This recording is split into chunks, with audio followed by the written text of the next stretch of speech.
Assalamualaikum, selamat pagi, jumpa lagi. Hari ini saya nak update pokok kebun mini, kebun terung bulat di belakang rumah, di tepi rumah.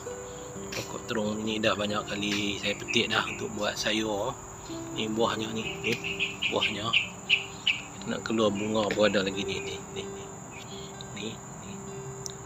Ini okey, ada yang mati ni.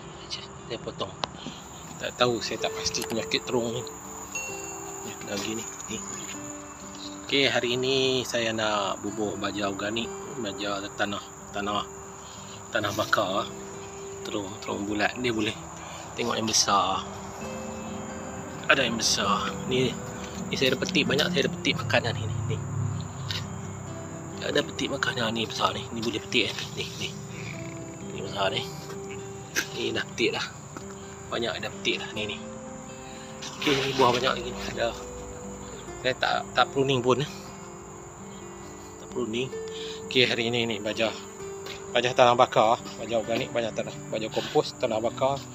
Saya nak bubuh kat pokok kebun. Kemudian pokok ni dia tinggi sikit. Dia kena tongkat. Dia kena tongkat ni. Saya tongkat kayu ni, ikat tali.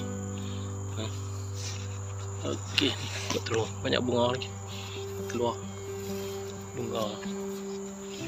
Banyak bunga lagi. Ni. Okey. Dia ada penyakit juga ni. Tanah rapat sangat, patut jarang lagi ni. Ni jadi buah. Okey, ni boleh petik tu. Ni dah boleh petik dah. Besar dah. Okey, jom kita tengok. Saya nak bubuh baja. Nak bubuh tanah kompos. Baja biji saya dah bubuh. Dan 2 hari lepas saya letak baja biji. Hari ini saya nak tambah sekali dengan tanah bakar. Okay, jom.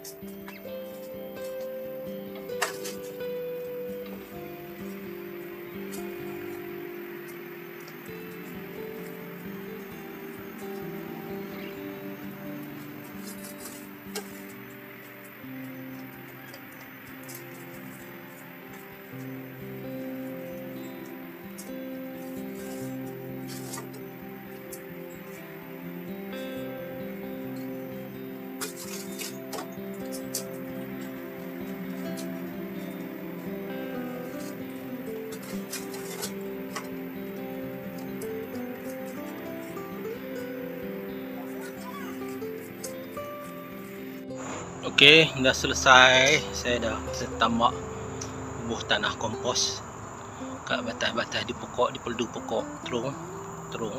Pokok ni tinggi juga, paras dada saya.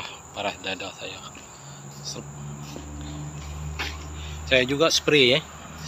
Ni saya dah spray tadi. Spray baja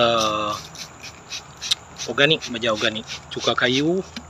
Kemudian saya campur baja foliar, baja cuka kayu, campur baja foliar, baja buah, supaya keluar bunga-bunga. Saya dah spray dah tadi ni. Dia ada bunga-bunga lagi ni. Okey, itu dia. Okey, tengok di sini nampak buah. Dah banyak saya petik makan. Ni dah boleh 2 biji dah boleh petik ni. Ni 1 biji, ni sebiji. Ni sebiji. 2 biji dah boleh. Yang lain boleh tunggu bagi besar lagi. Okey, itu saja perkongsian untuk kali ini. Pokok terung bulat. Tanam di batas baja organik, baja kompos. Itu saja. Jumpa lagi. Assalamualaikum. Di belakang rumah saja. Pokok lain pun ada, pokok kucai dan lain-lain.